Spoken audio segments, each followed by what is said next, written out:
Jadi banyak, mungkin ada miliaran kata ya, miliaran kata yang terbentuk RNA itu ya. Itu adalah awal dari kehidupan. Dan RNA ini adalah immortalizing molecular information. Ya. RNA itu sudah mulai menyusun kode genetiknya. Pada saat dia mereplikasi, dia itu replikasinya persis dengan dia. Ya. Ya, tapi selalu ada kesalahan fotokopi itu ada gitu ya. Kesalahan fotokopi selalu ada, tapi kayak kecil-kecil. Kalau kesalahannya banyak, mati langsung, letal. Ya, nah itu. Nah, tahun 2009 itu Tracy Lincoln dan Gerald Jones mensintesa enzim RNA yang dapat mereplikasi diri tanpa bantuan dari protein apapun atau komponen seluler lainnya.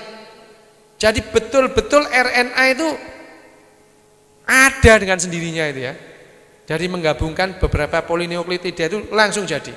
Itu tahun 2009. Jadi kalau baca buku biologi tahun 2008 ya nggak ngerti memang gitu ya. Jadi wajar kalau dokter lulusan tahun 2006 nggak ngerti itu, ngerti itu ya. Karena dia praktek, pulangnya nggak pernah baca. Praktek pasien tung kasih obat resep gitu ya. Jangan heran kalau dokter itu nggak ngerti gini itu. Banyak gitu ya, berlimpah dokter yang begitu itu ya.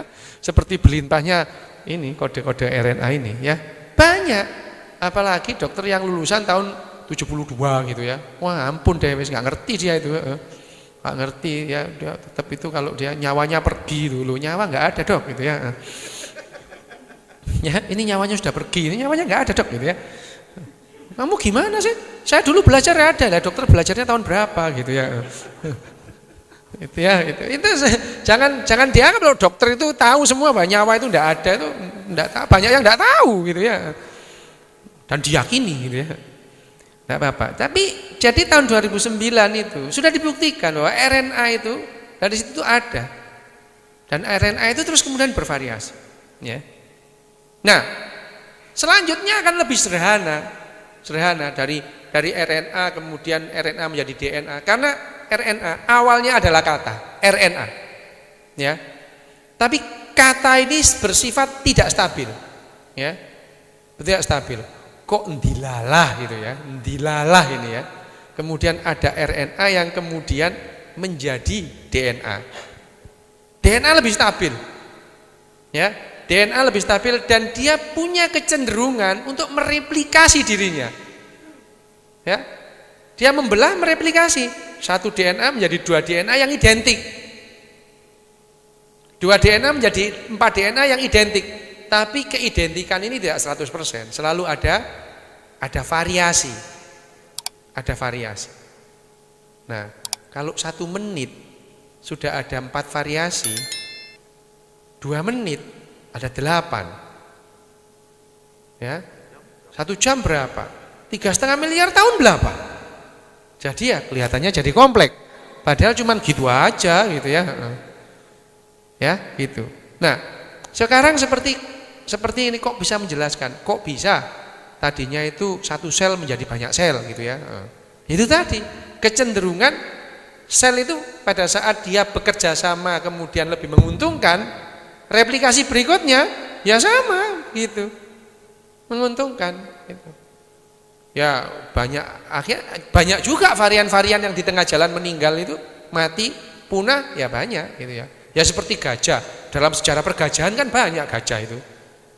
Yang sekarang bertahan cuman gajah Afrika sama gajah Asia ya. Mamut, mastodon hilang karena ternyata perilakunya itu membuat dia gampang mati. Perilaku mamut dan mastodon itu.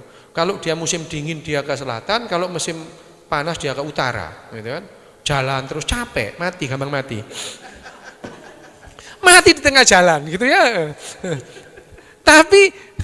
Tapi ada mamut yang ditemukan di Siberia itu. Ini aneh ini. Mamut itu ditemukan dalam bekuan es. Rumput yang dimakan itu masih ada. Apakah dia itu membeku mendadak itu kan? Iya kan? Rumputnya itu masih tergigit di mulutnya itu. Apa yang membuat seekor mamut itu beku mendadak itu tanda tanya besar. Peluangnya berapa? Kira ya. Iya, itu kok bisa itu. Kalau dia tuh nyemplung terus mana? Dia jatuh ke mana? Jatuh ke es itu kan ya enggak langsung beku dia. Ya. Enggak langsung beku. Apakah di situ terjadi mendadak suhu udara langsung beku mendadak? Ya enggak tahu. Nah, peluangnya berapa? Itu harus ya. Harus menjadi pertanyaan. Nah, begini, akhirnya seperti ini ya. Ini adalah prokariota, ya. Satu sel ini, ya, yang akhirnya jadi kita semua ini loh ya. Ini satu sel. Jadi mungkin banyak prokariota, banyak dulu prokariota. Satu prokariota itu menjadi nenek moyang kita bersama. Nenek moyang kita, ya nenek moyangnya bengkoang segala itu, ya. Loh ya, kenapa sih kok saya bengkoang? Enak bengkoang itu, ya. Itu untuk membohongi perut. Orang Jepang itu kalau membohongi perut bengkoang dan lobak gitu ya. Itu lapar, ya, kenyang padahal masih nggak makan. Ya gitu. Nah, ini adalah sel yang sederhana, itu adalah prokariota. Bagaimana jadi eukariota? Yaitu sel kita ini punya aturan seperti tadi itu. Kita itu punya aturan. Dan sel kita pada saat dia duplikasi, pada saat sumber daya tidak memungkinkan untuk dimakan, sel itu punya aturan, boleh saling makan. Ya, jadi dalam keadaan paceklik kita boleh saling makan. Itu aturan dalam sel. Itu ada dalam inti sel, dalam aturan kode genetik itu ditentukan. Tapi kalau ada makanan di situ, ya jangan makan saudara, gitu ya. Tapi kalau makanan saudara pun boleh dimakan, gitu ya. Itu adalah aturan dalam sel. Yang penting hidup. Nah sekarang prokariota menjadi eukariota. Ini ada perbedaan mendasar antara sel binatang dengan tumbuhan. Ya, di sini sama. Kita punya yang namanya mitokondria macam-macam.